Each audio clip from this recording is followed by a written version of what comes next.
Ibu-ibu sekalian jamaah yang berbahagia. Jadi Nabi disuruh uzlah mengasingkan diri karena uzlah itu memang penting. Yang pertama untuk introspeksi diri. Awak lebih banyak mengkaji-kaji diri. Awak kalau banyak mengkaji-kaji diri, maka semakin timbul keinginan untuk memperbaiki diri sendiri. Kalau jarang awak menyendiri, maka awak jarang dulu takana untuk memperbaiki diri. Sementara waktu berjalan tarik. Beko tahu-tahunya lah tipu sih dibati. Kini kok jalit-jalit, amok kolah rapuh mana? Orang jangka orang sahur orang di bawah saja lah banyak nampai. Jangan bayang apa kan tak ada sakit-sakit. Ndak ada guys, mati itu syaratnya tak sakit gitu. Alun ndak ada ayat, ndak ada hadis sengaja. Syarat sebelum mati adalah sakit ndak. Dalam sia-sia rompai. Oh, awak kan ndak ada tapi tidur berjalan banyak orang sedang berjalan. Kalau main ketika-ketika aja. Jadi sibuklah introspeksi diri, asingkan diri dari manusia. Dalam keseharian tuh sediakan waktu bara kalau mengasingkan diri. Menyendirilah supaya bisa introspeksi diri. Jangan terlalu banyak bergaul dengan manusia. Sudah tahu tujuannya Allah menyuruh Nabi Muhammad uzlah mengasingkan diri supaya bisa berdialog antara akal dengan hati, antara pikiran dengan perasaan. Oh, kadang-kadang sehari-hari kan banyak mana yang perasaan wak terangkat. Terangkat perasaan lain lu perasaan wak menengah kecil. Awak aja perasaan. Padahal itu lebih banyak menggunakan pikiran daripada perasaan. Ketika sendiri itu diajak berdialog, ditanya perasaan, tanya pikiran, tanya perasaan, tanya pikiran. Beko pikiran tuh akan menguatkan perasaan. Ini dalam hidup itu manusia kok ada yang dominan pikirannya, perasaannya kurang. Ada yang banyak dominan perasaannya, pikirannya kurang. Nah mana rancak? Mana rancak orang kelebihan pikirannya atau kelebihan perasaan? Orang kalau kelebihan pikirannya kasar, perasaannya kurang. Ada orang kalau kelebihan perasaannya lebaynya setiap nangis setiap mencibik saya. Akal nak main. Jadi antara akal dan perasaan harusnya seimbang. Makanya untuk menyeimbangkan diri supaya kuat awak menjalani hidup, dia cocok menyendiri, seimbangkanlah akal dengan perasaan. Saling menguatkan. Kemudian uzlah itu gunanya untuk membersihkan jiwa. Ketika sedang sendiri tu kaji-kajilah diri wak. Lah sagiku mana banyak dewa tabungan kebaikan perlu tabungan kejahatan. Harusnya kalau akan ditimbang-timbang. Sebenarnya bayangan penduduk neraka atau penduduk surga lah nampak ketika seseorang mencapai usia 40 tahun. Tak bisa raba-raba kita masuk ahli surga atau ahli neraka. Mana banyak kebaikan wak, mana banyak keburukan. Tak bisa tu. Ketika itulah wak hidupkan jiwa wak. Bilanya jiwa aku bisa hidup ketika sendiri. Kalau serang utara orang tak doan tekanan tentang diri wak. Jadi bersihkan jiwa dari rasa iri, dengki, boleh dendam, pemarah, sombong, tinggi hati, ongil. Itu kan kotoran-kotoran jiwa tuh harus dikeluarkan tuh. Menyendirilah. Mengawak ketika menyendiri itu. Nanjale ketika menyendiri itu melakukan sesuatu perbuatan yang bisa mendekatkan diri kepada Allah. Baru bisa introspeksi diri, seimbang akal dan perasaan, sudah bersih jiwa. Mengaji bisa ketika uzlah, bisa. Baca-baca Al-Quran, buat sholat. Ambo katanya ambo uzlah, ambo mengaji. Usahawan ketika mengaji itu jangan sekedar membaca saja. Kenapa baca terjemahannya? Sudah terlebih dalam daripada itu baca tafsirannya.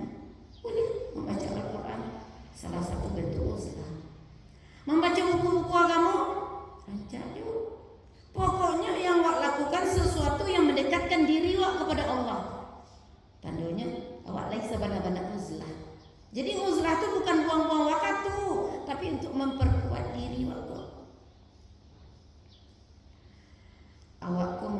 bisa kuat itu ya diri engkau bisa kuat dek laya do uzlah. Orang yang mudah tumbang dalam hidup, mudah depresi, mudah tertekan, mudah menangis, mudah bangi, sama katanya menangis, bangi, sama orang lain mah jiwanya. Bangun kau pambangi, dia tak kuasai dengan jiwanya. Bangun kau menangis, tak kuasai dia. Jadi orang kena bangi, ada yang panangi. Makanya uzlah baiknya. Kecil Ibnu Bajjah, awak manusia itu semua di tumbuhan. Tumbuhan tuh makin tumbuh akarnya ke bawah alam tanah. Ana dicarinya sumber makanan. Lah banyak sumber makanan dapat di akar, diopornya ke batang. Batang tadi jadi kuat. Ada warna angin bambu, dek batang lah kuat makanan dari akar tadi. Lain nampak pula dia punya diopornya katanya sih kuat. Ada orang yang murah tumbang karena masalah hidup. Dek jarang akarnya tuh tidak mencari makanan. Awak jarang mengkaji sesuatu yang bisa menguatkan diri. Awak jarang menyendiri, jarang baca Quran, jarang baca tafsirannya, jarang baca buku-buku agama. Sama kini awak sedang mencari akar, awak sedang mencari makan kini. Awak dapat santapan rohani. Rancak banyak santapan rohani pada santapan jasmani. Rancak rohani. Orang semakin banyak santapan rohani semakin bersih hati, semakin elok perangainya, semakin rancak ibadahnya. Santapan rohani. Cuma orang yang banyak santapan jasmaninya, adalah bau ini ini langsung menyuruh, yuk melawan mah, tidak mah, tidak muah. Terlalu banyak santapan jasmani, otak menjadi tumpul, hati menjadi gelap. Makanya orang kalau mau ceramah malam tuh, mau perhatiin ada beberapa nantakan tua, aku yakin nantakan tua itu banyak makan. Lah kalah dia akal pada nafsu. Harusnya wak makan itu cuma sekedar menghilangkan rasa lapar. Wak supaya sehat, wak jasmani rohani, makan tuh tiru ba'a makan Nabi. Nabi ditantuanya seperti untuk nan pade, seperti untuk nan cahaya, seperti goleh siswa untuk bernafas. Ya mantap-mantap ambil panggil lama-lama. Kakaknya sangnya orangnya. Dan mata itu yang paralu adalah makanan rohani, akar menjadi supaya kuat batang. Sudah tuh daun menghadap ke matahari. Artinya daun menghadap ke matahari itu apa? Awak jiwa awakku terbuka untuk menerima pelajaran yang baik-baik. Pelajaranku dari sia saja terbuka. Tak pandang orang. Kadang anak awak yang menasihati cucuan. Ini maksud ini pada itu. Ini kan bajai. Awak patang lagi bro. Ya kalau nanti lo dari cucu itu terima. Tandanya awak lagi berjiwa bersih. Aduh, mentang-mentang awak lah senior kecewa adiknya kita baru hari lain. Padahal yang kecil tu elok. Ketika awak serang-serang, kok hari lain je. Padahal mana anak kecil. Orang lazan ni semayang ni. Yo nampak ni ngawak. Padahal itu nanti yo lah di kecil cucunya. Kalau letangga orang lazan, tinggalkan segala aktivitas duniawi, langsung bersegera. Tandanya awak lagi sabana-bana takut kepada Allah. Allah tuh memang awak jadikan nomor satu, baru bisa hidup kuat. Ibu-ibu sidang jemaah yang berbahagia, Nabi di Gua Hira menerima wahyu pada tanggal 17 Ramadan. Malaikat apa yang datang? Jibril. Ketikanya datang tuh langsung dipagui dari belakang. Kemudian di paraguan tulisan surat Al-Alaq ayat 1 sampai 5. Kecil. Malaikat Jibril, ya Muhammad, Iqra. Ketika itu Nabi Muhammad kan ya buta huruf. Kecil Nabi Muhammad, Nabi Qori, ketakutan. Diulang lagi, Iqra ya Muhammad, Nabi Qori, saya tak pandai membaca. Iqra ya Muhammad, Nabi Qori. saya tak pandai membaca. Dia mengaku Nabi kau tak pandai membaca. Barulah diajarkan oleh malaikat Jibril surat Al-Alaq ayat 1 sampai 5. Ayat satunya pun Bismillahirrahmanirrahim. Iqra bismi rabbikal ladzi khalaq. Ayat 2 khalaqal 3 Iqra wa rabbukal akram. Sampai alladzi 'allama bil qalam. Nah, kalimah 'allamal insana ma lam ya'lam. Kata pertama yang turun kepada Nabi yang bersumber dari Allah adalah kata Iqra. Bacalah. Jadi awak disuruh nan pertama nan paling pantian keci Allah adalah Iqra. Bako ndak nan lain-lain. Bako ndak dengarkanlah, kau ndak tulislah atau lihatlah. Tapi yang disuruh oleh Allah adalah Iqra. Bacalah. Keci ahli tafsir. Makanya Iqra yang turun dulu kata dari Allah, sebab Iqra itu adalah kunci kebahagiaan dunia dan akhirat. Jadi orang suku membaca, insya Allah bahagia dunia dan akhirat. Kalau orang tidak suka membaca, tak pacik dia kunci bahagia dunia dan akhirat. Ada orang yang bangga dia tidak suka membaca. Awak tidak suka membaca, awak lebih suka menonton. Tidak ada Tuhan macam tontonlah. Iqra keparalu, bacalah. Kau ada apa yang ke pasar, beli bahan-bahan sambal dalam tos sambal tu untuk seminggu 200.000. Tak terasa serba peti lah. Habis peti 200.000. Singgahlah ke toko buku 20.000, 15.000 buku yang dasarnya praktek orang tu. Kamu banyak beli buku-buku Al-Ghazali itu beli 1.000, rancak-rancak pada pasar. Setiap ke pasar saja lah beli buku. Wah, mulai amalkan ajaran agama kita. Iqra adalah perintah Allah yang nomor 1 agar kita bahagia dunia dan akhirat. Apakah sekedar membaca saja? Tidak sekedar membaca saja dong. Baca kemudian pahami. Ada orang yang bertanya, Bu, awak baca Bu, tapi bukan lupa saat nak baca. Tanda tak pahami. Membaca tu serius. Makanya surang-surang baca tu. Orang ibu baca. Tak bisa. Jadi makanya usah baca sendiri. Apa kalau kau pengen mengaji tu, bacanya sekian kali lipat daripada nak pengen ngaji. Ketika pengen tak pengen ngaji, mau baca aja. Kalau ketika pengen ngaji, ambo membana pintu bilik yang kuncian. Pernah dikuncian pintu bilik, ada tokok-tokoknya datang. Udah kelalu kecilnya. Wah, meja apa? Siko dekat sekolah tapi tidur. Jurang perlu konsentrasi yang pengen ngaji begitu. Dah ada lawan-lawan mata ada kecilnya. Kalau buka pintu, lalu aku kat 10 minit, oleh minit lupanya mengecik lagi. Buat perlu tanah. Kebetulan anak bujang kuliah itu sangka bawa itu lari ke kamarnya. Tak sampai dah setengah jam, pahilnya kata. Sampai hati lah meninggal lagi seorangnya. Awak perlu waktu sendiri. Apa kalau yang sedang ingin membaca itu tak bisa digaduh sia-sia. Mungkin dek lah sejak dulunya dia suah dia apa rajin membaca. Tinggal dulu kan di Pandai Sikit. Punya adik 3. Tapi aku seolah-olah beranak 3. Kamu masih ingat juga kecil mak. Sibuk adik-adik main nama menjahit. Wih itu sesu benar rasanya. Sebab tak bisa baca. Adik kalau pandai jalan kata baca lihat antara.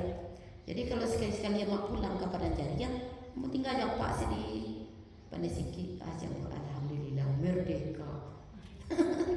Itu di rak-rak kamar masaji itu apa akan jadi garing dulu. Banyak buku-buku tuh. Amat tekanannya kelas 2 SD dulu. Kisah Nabi dari Nabi Adam sampai Nabi Muhammad tuh tak baca udah masa dulu.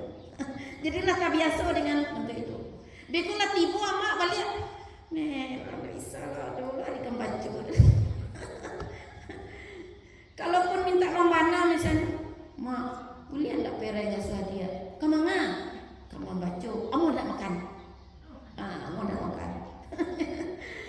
Jadi tak pupuknya hobi membaca aku sejak kelas 2 SD sajalah lancar membaca. Jadi sampai kini untuk itu ya. Tiba di anak ketiga yang tak suka membaca itu nomor 3 yang terakhir. Nomor 1 je nomor 2 suka lo membaca. Saking sukanya membaca itu lo tak tentu dia kerja di rumah. Orang kau membaca. Tapi sedapat mungkin bisa dikondisikan. Jadi bagi aku membaca itu bukan satu hobi lah. Lalapi apa hobi? Candu.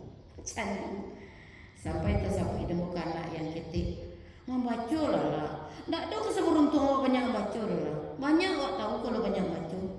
Ibu seandainya digaji daya pembantu, ibu membaca dari pagi patang siang malam baca sih putar. Terang ada ayahnya. Biarlah, mulai besok awak pakai pembantu. Baca lah kerja.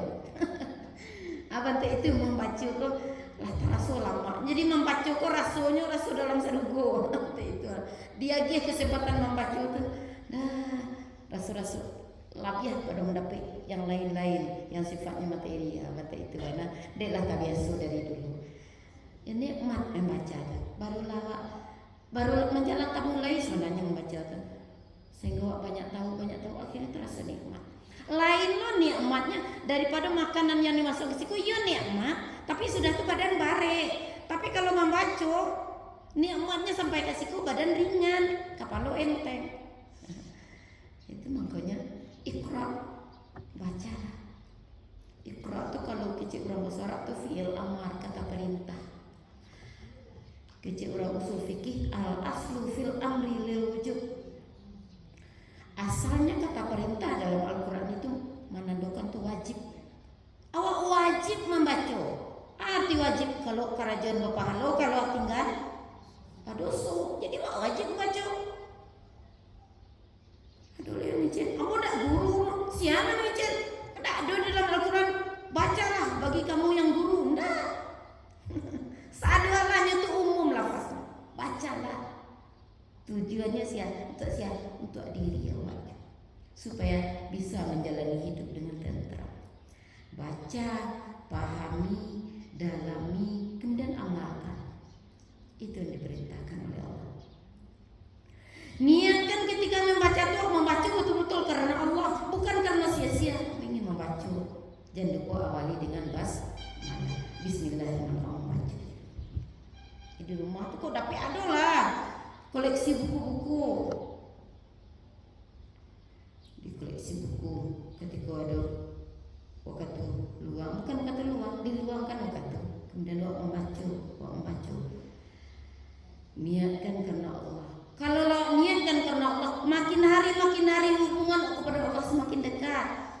Kalau makin hari hubungan Allah semakin dekat kepada Allah, maka insya Allah doa-doa kita akan dikabulkan. Ibu-ibu lain yang dekat ke Allah. Lain, membaca lah karena Allah. Baca Bismillahirrahmanirrahim dan membaca. Baca, pahami, dalami, amalkan. Jangan bayang awak tak ada baca apa malai baca. Kau berdoa, awak lah lama berdoa, tapi tak pernah dikabulkan Allah. Tentu ia asing di Allah. Bayang salah, seandainya awak orang kayu gadang.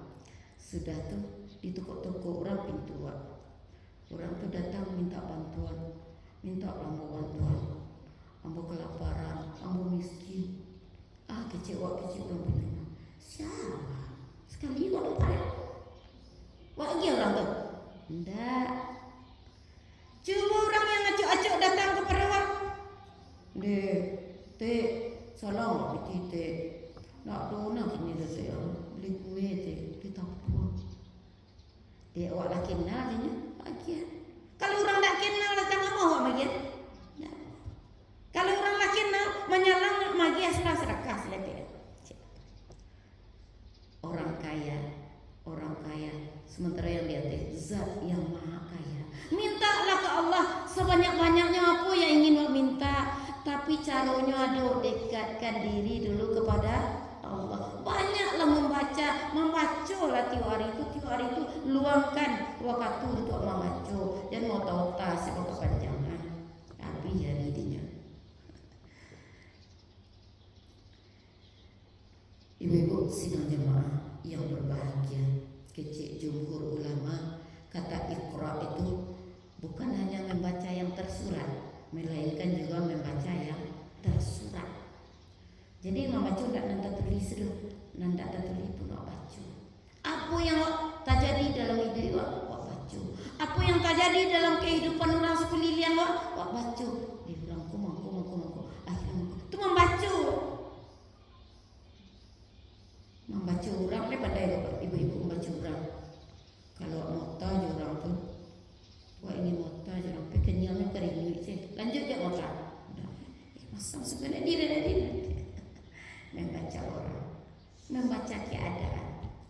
Sadonya yang terjadi sekeliling wak, baik kepada diri wak, anak-anak wak, keluarga wak, atau orang yang ada di sekitar wak, atau orang Jawa yang pernah bersogok je wak. Kadang ada ceritanya begini. Itu membaca. Dah hasil dari membaca tu ambil pelajaran.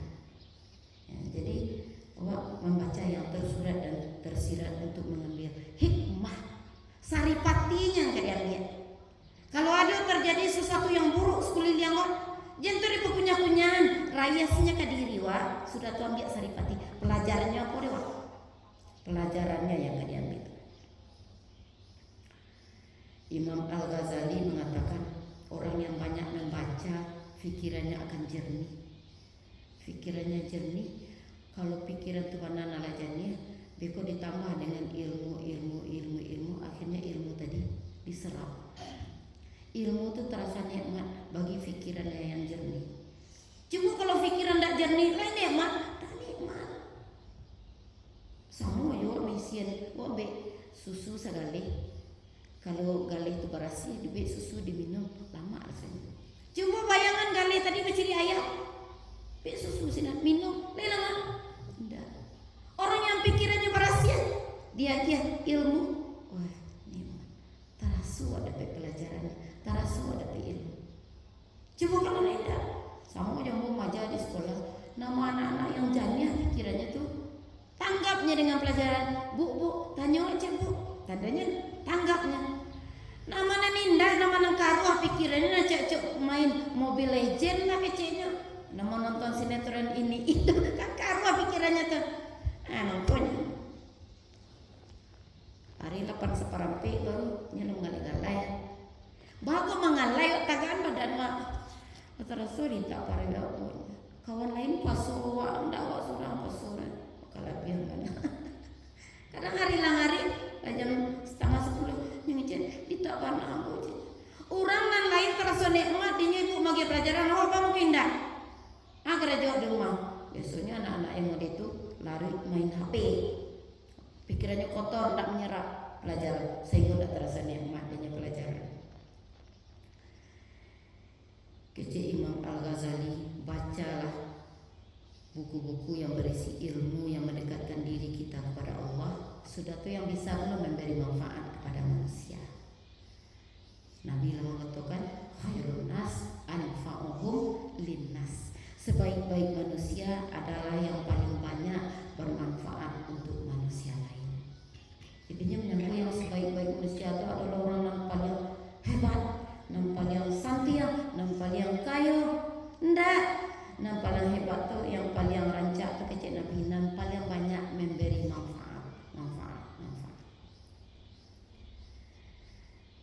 Abu Hasan Al-Kharqani, beliau adalah seorang yang alim, seorang sufi yang menjaga dirinya dari cinta dunia. Tak ada pengenalnya ke dunia, ini sibuk beribadah saja, sibuk memperbaiki diri saja.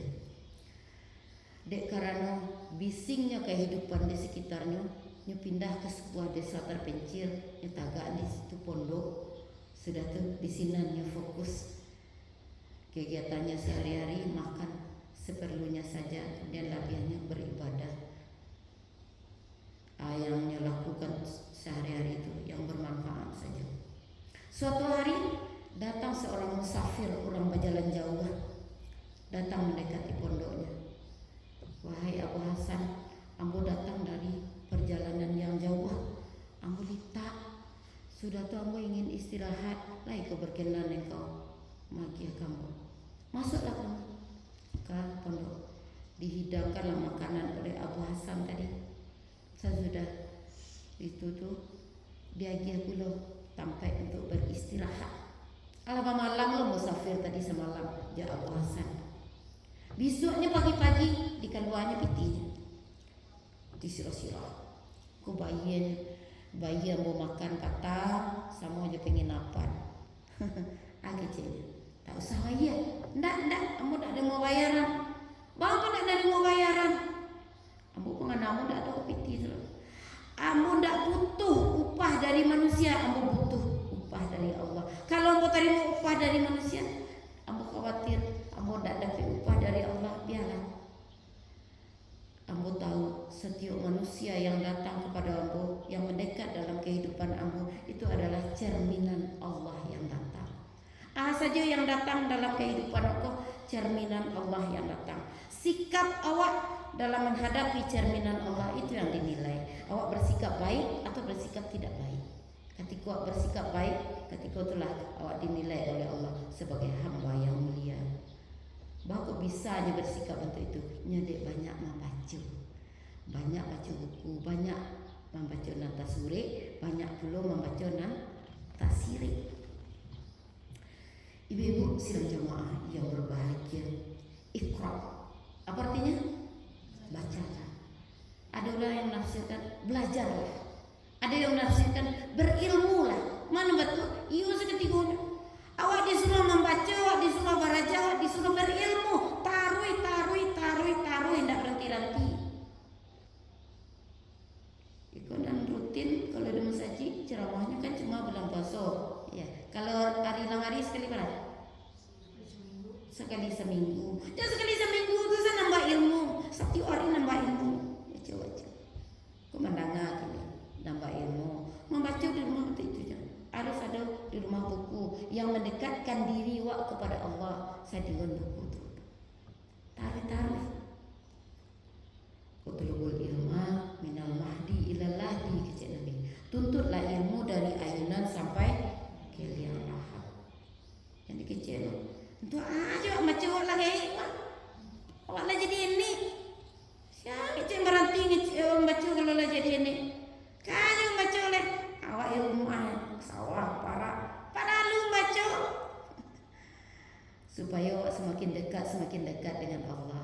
Sehingga apa permintaan, apa doa awak langsung dikabulkan oleh Allah. Mengapa Iqra menjadi ayat pertama? Dan pertama, Allah ingin awak menjadi manusia yang cinta ilmu. Awak harus menjadi manusia yang cinta ilmu. Sebab hanya ilmu yang bisa membuat awak bahagia dunia dan akhirat. Aku masih terkesan jauh apa aku dulu ketika di pandai sikit dibuatnya rak-rak buku. Dia rak-rak buku tuh ada bertulis hadis yang artinya. Sajak kelas 3 SD yang bola apa hadis? Man arada dunia fa'alaihi bil ilmi. Siapa yang menginginkan kebahagiaan dunia, hendaklah dia berilmu. Jadi itu baca-baca tuh tadi. Wa man aradal akhirah fa'alaihi bil ilmi. Dan siapa yang menginginkan kebahagiaan akhirat, hendaklah dia berilmu. Wa man aradahuma fa'alaihi bil ilmi. Dan siapa yang menginginkan kebahagiaan kedua-duanya, hendaklah dia berilmu. Jadi yang bahagia dunia akhirat tuh syaratnya yuk berilmu. Dari mana dapat ilmu itu? Dari membaca yang tersurat, membaca yang tersirat. Tidak ada jalan lain untuk mencapai kebahagiaan dunia dan akhirat kecuali kita menjadi orang yang cinta ilmu, yang suka membaca.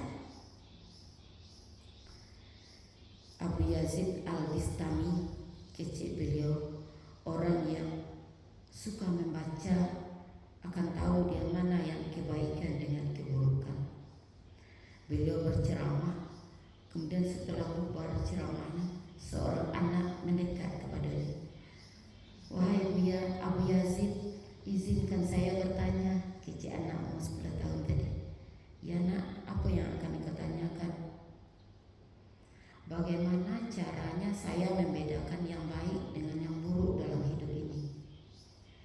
Kecil Abu Yazid, nah, kalau yang baik itu mendekatkan dirimu kepada Allah, Sedangkan yang buruk itu menjauhkan dirimu kepada Allah. Kalau semakin dekat engkau kepada Allah, tandanya itu perbuatan baik. Kalau semakin jauh, itu tandanya perbuatan buruk. Bagaimana kita tak caranya supaya tahu mana yang baik dan mana yang buruk, kecik anak tadi. Nah, kalau engkau berbuat baik, hatimu akan tenang. Kalau engkau berbuat jahat, jiwamu akan gelisah. Manggo-anggo anak tadi. Buya, bagaimana cara awak menghindarkan sesuatu yang buruk dalam hidup kau, Buya? Nah, cara menghindarkan sesuatu yang buruk dalam hidup kau ada 3. Banyak zikir, banyak baca Quran, banyakkan amal saleh. Terindah ada yang buat. Awak lah sibuk je nak elok sih bila kau buat jahit. Anu 3 tu, banyak zikir, banyak baca Quran, banyak amal saleh. Amal saleh itu apa loh? Amal saleh itu amalun nafiun, perbuatan yang bermanfaat. Keraja-keraja di rumah itu jangan sangka ndak amal saleh. Membersihan rumah amal saleh, tapi syaratnya bismillah. Membersih rumah, menyapu, menyasar, segala-galanya. Sampah. Itu amal saleh. Baca bismillah, sibukkan diri itu, sibuk baca Quran, sibuk zikir. Akhirnya awak disibukkan dengan sesuatu yang bermanfaat, engkau jadilah orang yang kaya dengan amal saleh. Ini jiwa awak kau sama je ayah banda. Ayah banda kalau nyamai dia tarikh makin lama makin jani, makin lama makin jani. Iyalah ini. Iya. Coba cari ayah banda nan tapakok di bawah misalnya ada saruk numpuk situ. Kau main dia aja, suka tapakok. Akhirnya ayah banda tadi apa? Karuah, banyak rangi, iya, sumber penyakit. Untuk itu pula lah jiwa kau kalau tapakok, tidak disibukkan dengan sesuatu yang baik, maka jiwa kau akan tapakok. Makanya ada sakit, iri, dengki, dendam, ghibah, fitnah.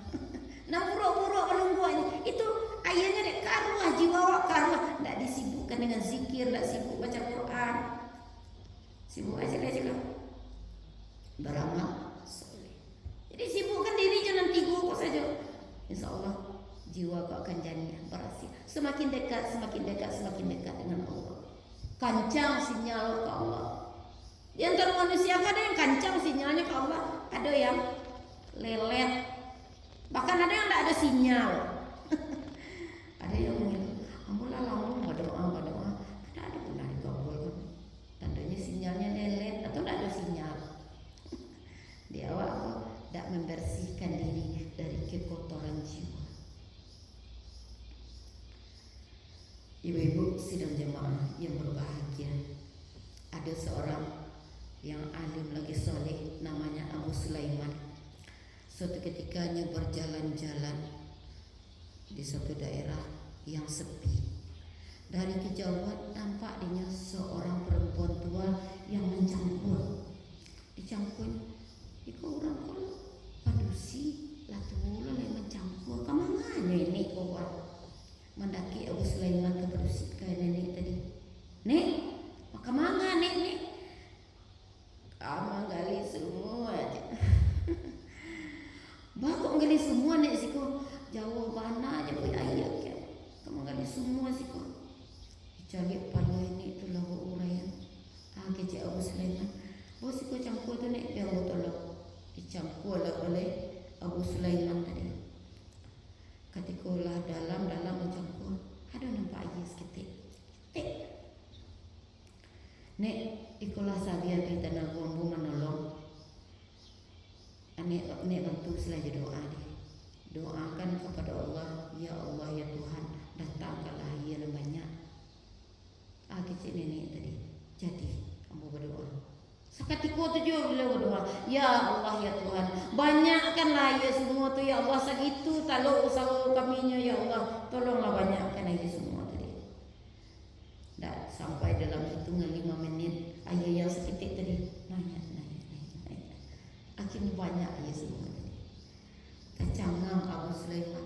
Ikut nenekku bukan sembarang orang. Langsung doanya dikabulkan. Berarti kan dia istimewa.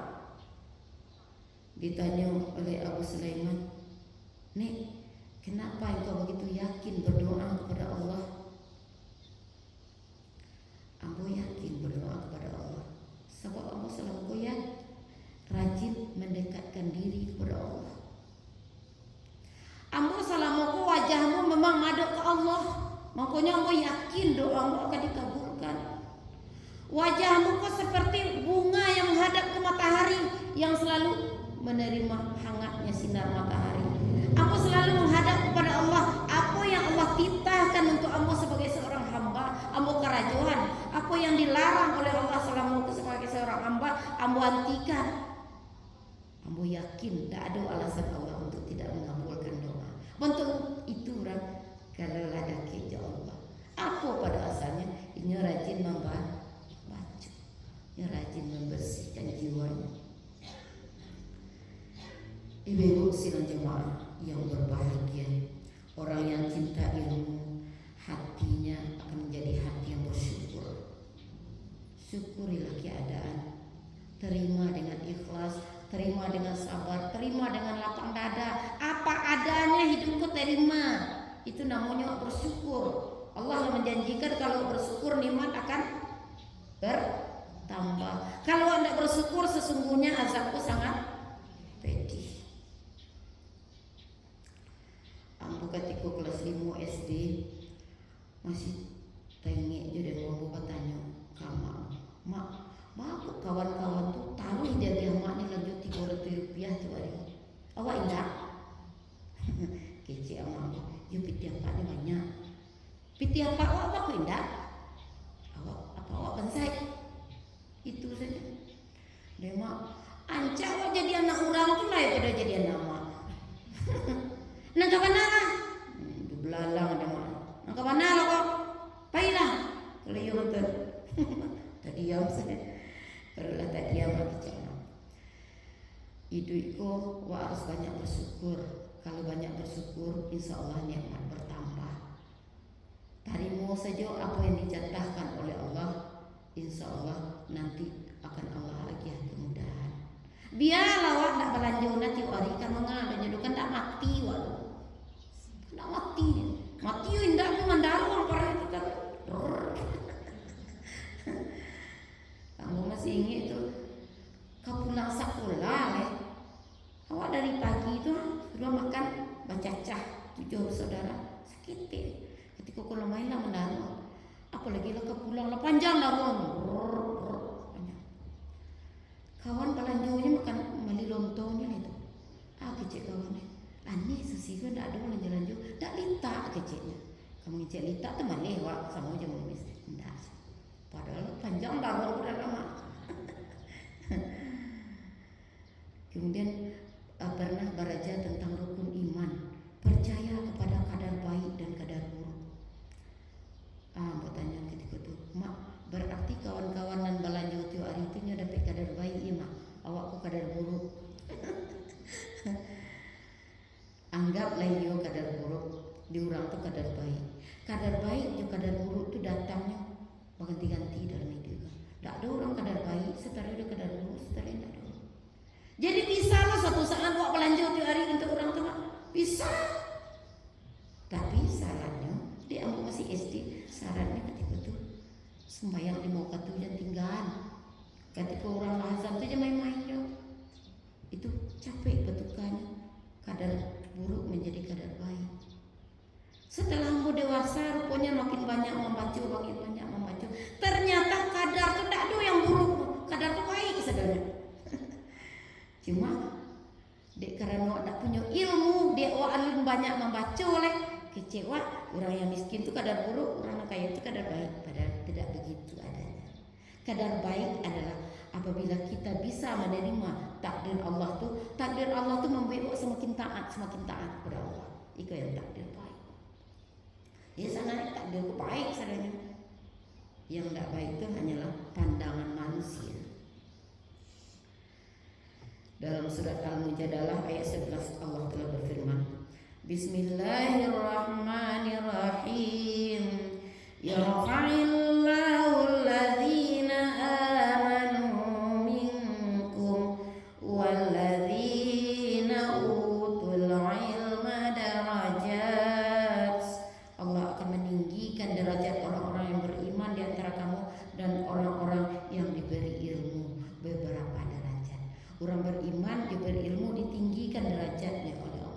Kalau beriman saja tidak berilmu, tidak.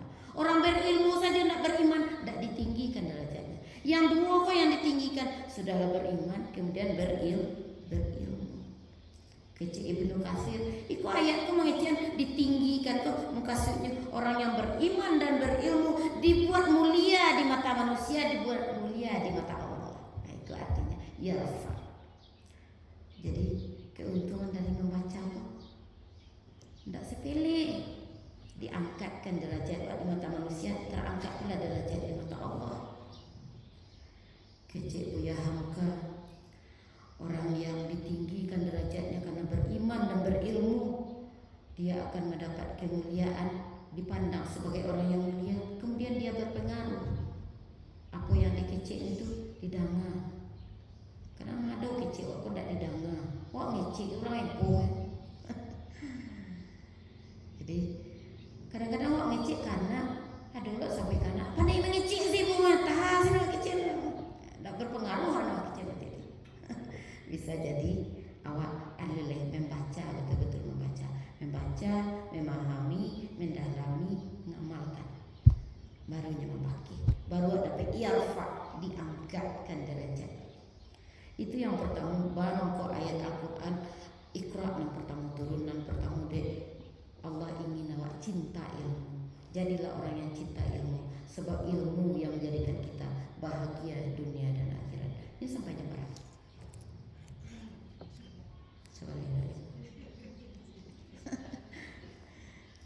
Dan kedua, bangun kau Iqra ayat pertama yang turun. Dek kerana Allah menginginkan awak membaca diri sendiri.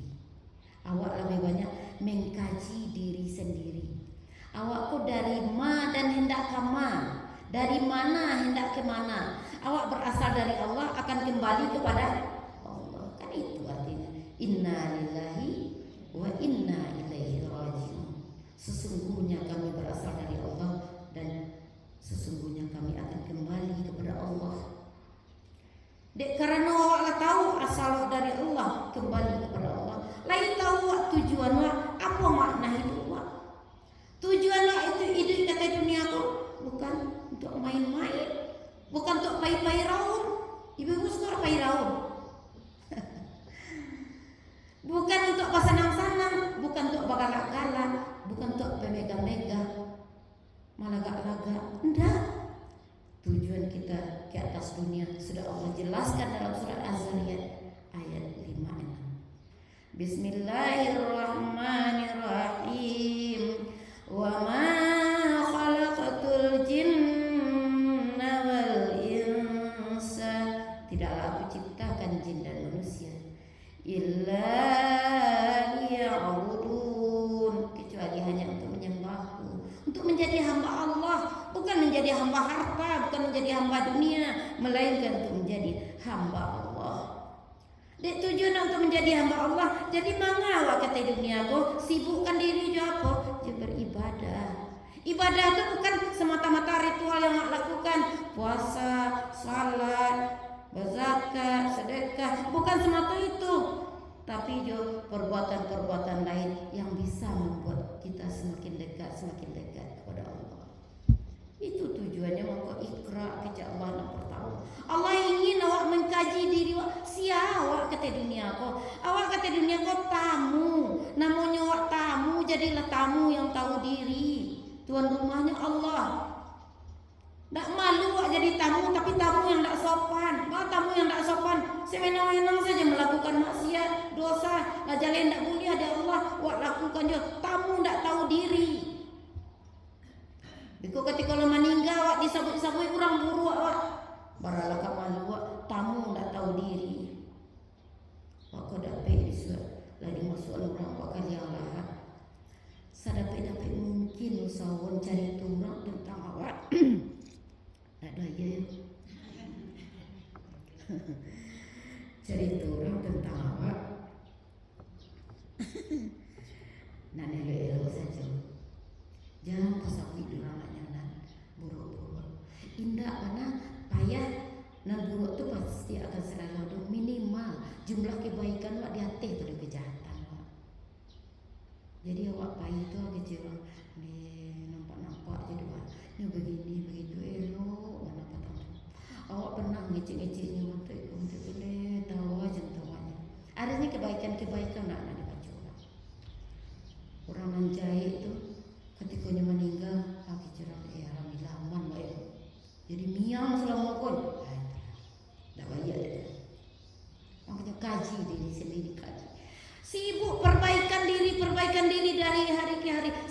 sampai satu titik datang masuknya awak tiba pada titik yang terbaik.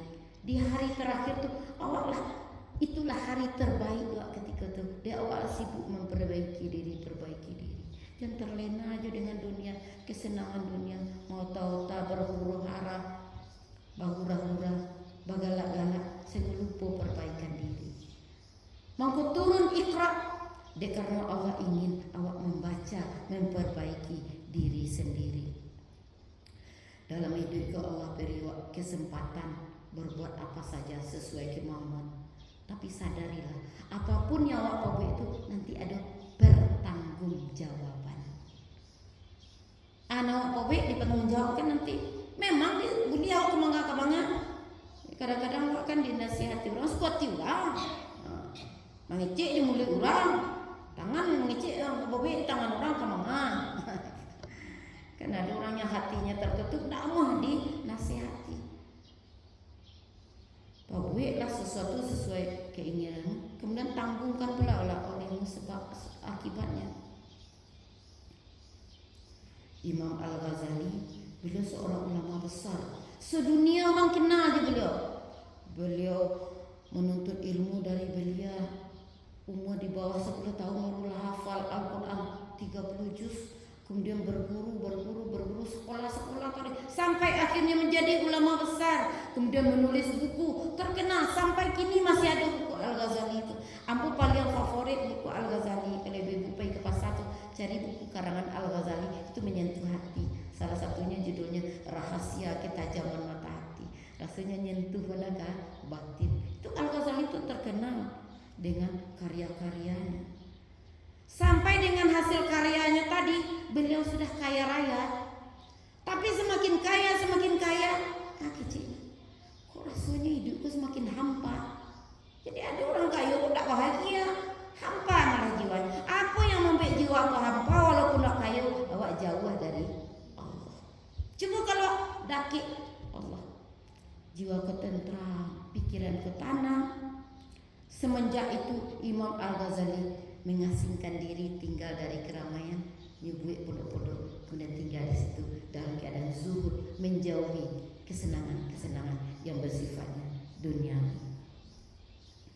Dalam hidup ini awak harus sadari, maksudnya pengalaman adalah guru terbaik. Awak disuruh membaca dari pengalaman, membaca nanti sirik. Kadang dia pengalaman hidup dulu, baru tahu pelajarannya. Jadi tak pelajaran dulu dong. Pengalaman hidup dulu, baru ambil pelajaran. Baru sadar.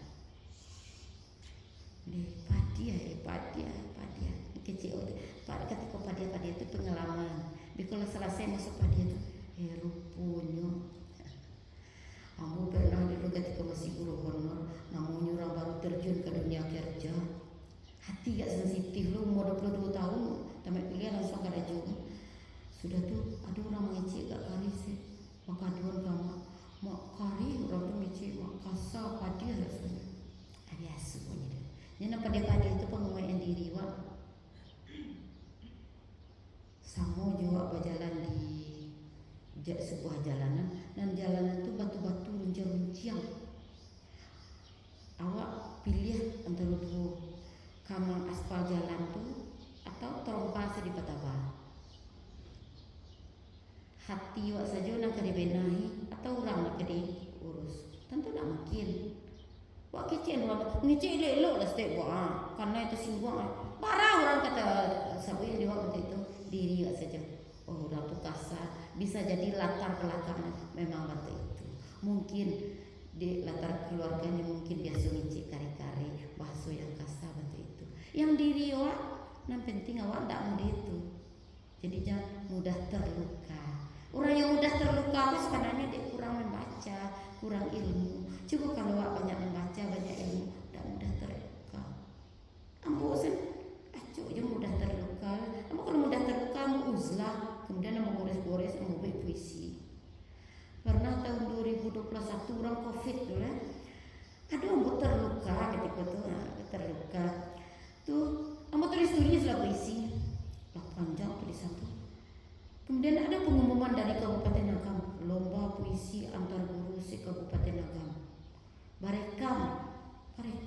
tuh kiriman. Kironya dari 86 peserta mau harapan 1 nomor ampe. Itu ketika menulis yang puisi itu lapih rasanya nan jadi penyakit. Jadi itu salah satu uzlah itu dengan menulis. Bisa membaca, bisa mau menulis. Cibik-cibik lo bisa. Kece kawan-kawan. Rancang puisi Susi macamnya penuh perasaan. Tidak penuh perasaan memang terluka di dalam kau. Jadi ketika terluka kau selalu mengasingkan diri. Tulis. Yang penting awak tidak melukai orang. Biarlah luka di badan sendiri. Mengobati hati yang luka di badan sendiri lebih mudah daripada mengobati luka di hati orang. Kalau hati orang luka payah. Kalau hati luka bisa bari-bari surang. Itu setiap pelajaran, setiap peristiwa dalam kehidupan adalah pelajaran. Sadarilah dengan mengenal Allah lewat banyak membaca, kita akan terjauh dari sifat lemah sebab awak bergantung kepada zat yang maha kuat. Siapa zat yang maha kuat? Allah. Itu yang kedua, mengkonyol Iqra ayat pertama turun. Yang kedua, Allah ingin kita banyak membaca diri sendiri. Yang ketiga, mengkonyol Iqra ayat pertama yang turun dek kerana membaca gizi bagi jiwa. Orang yang jarang membaca berarti jiwanya kurang gizi. Coba kalau anak kurang gizi banyak reke maksiat. Untuk jiwa kalau kurang gizi jarang membaca reke maksiat. Tak ada kesuburan. Jadi membaca adalah gizi bagi jiwa. Apa akibatnya jiwa yang jarang membaca? Lemah ibadah. Ibadah lemah. Tak semangat ibadah. Makanya banyak-banyak baca. Makin banyak tahu, makin dakik ya Allah, makin semangat ibadah. Sudah tuh orang yang kurang membaca tuh jiwanya biasanya mudah sedih. Stek-stek tersinggung, stek-stek ibu hati, stek-stek meniti air mata. Itu sebenarnya dia jiwa yang lemah, mudah galau. Setan sanang mana juga mudah galau. Sebab orang yang mudah galau tuh mudah diajak bermalas-malasan beribadah. Orang kalau senang sedih kan malas salat, malas baca Quran, mengaji kan enggak senang sedih.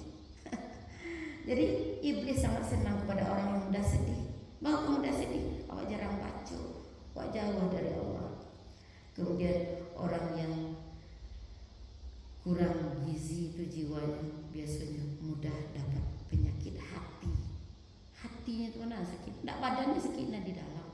Dibawa dah ke rumah sakit Yarsi, sakit Mamutar, kecil kamu ada masalah di hati, kamu di jiwamu, ada dokter spesialisnya, tak ada.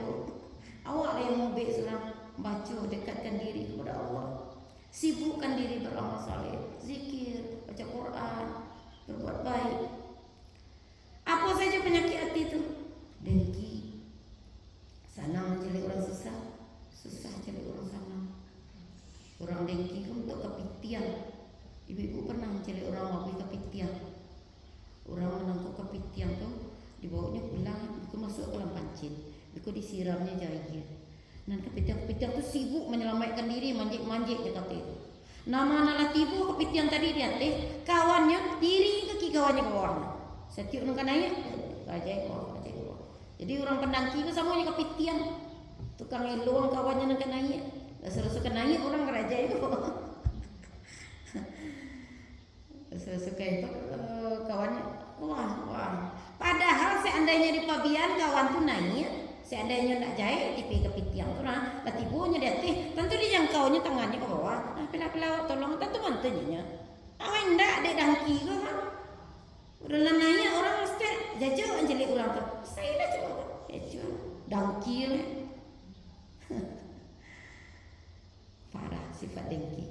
Iyyakum wal hasada, innal hasada ya'kulul hasanati.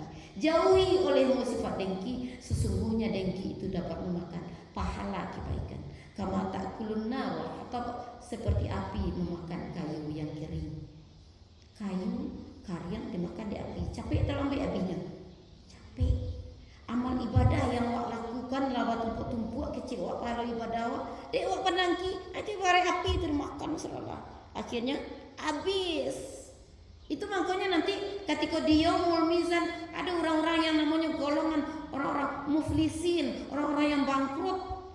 Ini merasalah banyak punya pahala. Dulu mau semua sedunia rajin sholat, rajin mengaji, rajin mendengarkan pengajian agama, rajin baca Quran, rajin bersedekah, rajin berzakat. Kamu rajin pastilah banyak tabung pahala. Rupanya setelah ditimbang nol. Nanti ikut timbang. Kalau yang ikut kejahatan, kejahatannya itu yang baru itu, kebaikan nol. Protes itu, ya Allah kok bisa nol? Padahal aku dulu rajin melakukan kebaikan, kok nol? Dulu engkau kan pendengki, makai pala, laba pindahan ke korban dengki. Jadi berbahagialah orang yang didengki, dan malanglah orang yang pendengki. Wah jadi muflis bangkrut, panik lah. Surau lah mengaji, lah salat malam, segala dilakukan, tapi nol. Tanpa ia tetap jadi neraka. Ngapain tadi maka? Penyakit hati, gara-gara jiwaku kurang gizi, awak jarang membaca, sehingga awak jauh dari Allah. Dengki, kemudian tinggi hati, atau tinggi hati, merasa lebih dari orang lain. Seolah-olah dia di dunia kawak nomor satu. Biasanya tinggi hati. Kalau ke 100 saja punjang. Orang pengunjang pasti tinggi hati. Kalau dia tak tinggi hati tak punjang. Biasanya orang pengunjang kok kan orang lain nyepijak-pijakan dirinya tinggi-tinggian. Siapa itu namun teman-teman. Kalau dia awak, kalau dia awak. Jadi perancak-rancaan diri awak, bawa-bawaan orang lain. Kok tinggi hati? Kalau lah tinggi hati muncullah sifat-sifat yang lain. Salah satunya pengunjang. Mencerita-cerita keburuan orang. Nanti orang-orang pengunjang tuh kukunya kok dipanjangkan semeter, kukunya kok terbuat dari tembaga, kemudian digawi-gawinya ke mukanya.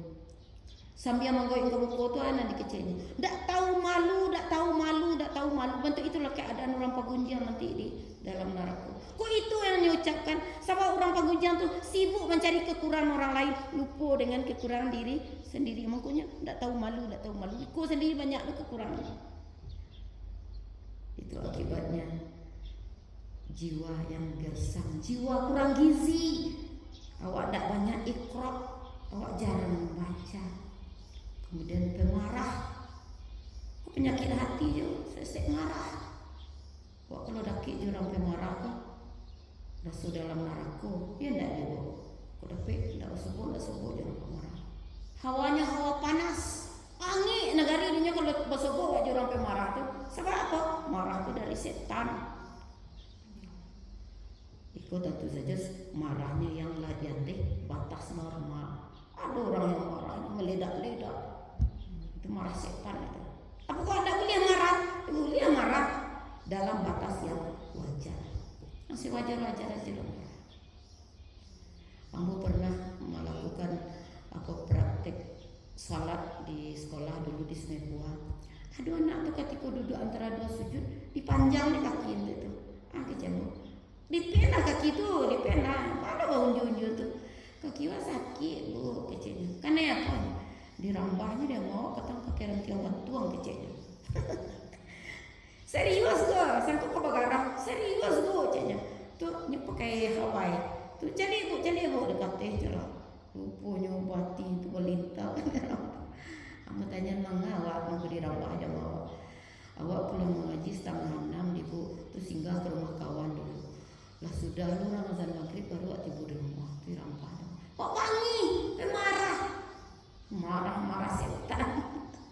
Tak sewajar. Bangi lah awak ganti. Pulang lama-lama banyak kejadian gini. Buku hilang, kubaan, cami yang jadi ulang je lagi sedai. Tak ilah cuy lah. Ketikanya sedang babadu awak kecil lah sayang. Berulah gadang arambang. Di mana kasih sayang awak sebagai seorang ibu? Kamu nasihat bangi lu kamu. Kalau urusan di rumah lu sih. Ya harus kaki inilah, tambah kaki sampai petang. Tak lu dari mau dinasihati. Kalau orang pemarah susah dinasihati. Sudah tuh pendendam Pendendam kok memendam rasa sakit hati kepada orang lain, sudah tuh bertekad dalam hati itu ingin membalaskan rasa sakit itu. Tak boleh mendendam, tak boleh hendak sapa-sapa jurang. La yahillu li muslimin ayyahjura akhahu fawqa thalathi layalin. Tidak halal bagi seorang muslim untuk menjauhi saudaranya lebih dari 3 hari 3 malam. Tak boleh dendam. Kalau orang pernah melukui awak kan manusia biasa, bisa jadi suatu saat atau kadang-kadang tua pernah melukui orang. Awak kalau susah memaafkan, nanti akan susah pula dimaafkan. Jadilah manusia yang lapang dada, banyaklah membaca, banyaklah memahami, mendalami, supaya nak semakin dekat ya Allah, sehingga pikiran hati aku dapat petunjuk dari Allah. Sudah tu diati dari gunjang fitnah kemadu-aduan, penyakit hati. Ndak ada orang cerita terus, tapi dibuat-buat seolah-olah ada. Dalam Al-Quran dikatakan al-fitnatu asyaddu minal qatl. Fitnah itu lebih kejam dari pembunuhan. Sudah tu penyakit hati yang lain, pengadu domba. Kalau di Sungai kecilnya tukang entasan dua dia namanya. Ada istilah itu. Kalau di Sungai kan tukang entasan dua namanya bersih pengadu domba. Mungkin di orang tu banyak ambil dua mungkin di situ. Tukang entasan dua namanya dong. Kecil ni sikon tang kasiko kecil, sikon tang sikon harus. Sehingga orang parah namanya tukang adu domba. Orang tukang adu domba adalah salah satu perbuatan yang menyebabkan seseorang itu diazab semenjak dari alam barzakh. Kan Nabi pernah berjalan-jalan dengan seorang budak mendekati 2 buah kuburan.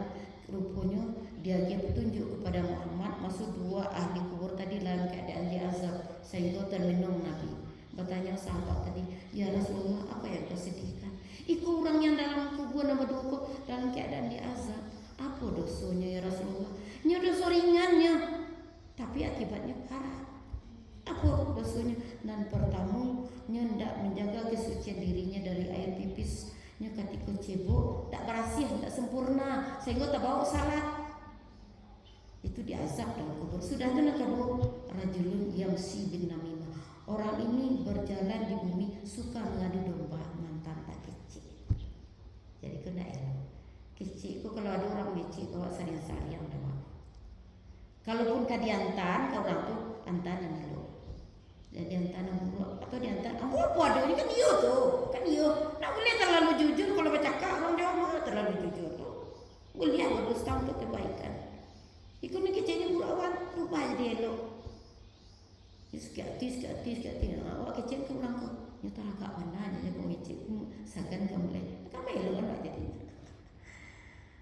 Jadi jujur kau sampai. Menurut Imam As-Samarqandi, manusia yang banyak membaca itu akan peduli dengan janji dan ancaman Allah. Baca ini supaya peduli dengan ketaatan kepada Allah. Awak harus berdalam-dalam mempelajari Al-Quran. Banyaklah baca Al-Quran, banyaklah menelaah Al-Quran, banyaklah membaca buku-buku yang ada kaitannya dengan Al-Quran, sehingga hubungan kau semakin dakik, hati kau semakin janih, sehingga semakin dicintai oleh Allah. Ibu-ibu sidang jemaah yang berbahagia, marilah kita cintai Al-Quran, marilah kita cintai aktivitas membaca. Mari kita banyak membaca, karena membaca adalah perintah pertama yang turunkan kepada kita. Dengan membaca, hati dan jiwa menjadi bersih, sinyal kepada Allah semakin lancar. Semoga kita semua diberi hidayah oleh Allah agar bersemangat mempelajari dan mendalami Al-Quran, agar kita dapat kehidupan yang baik, bahagia.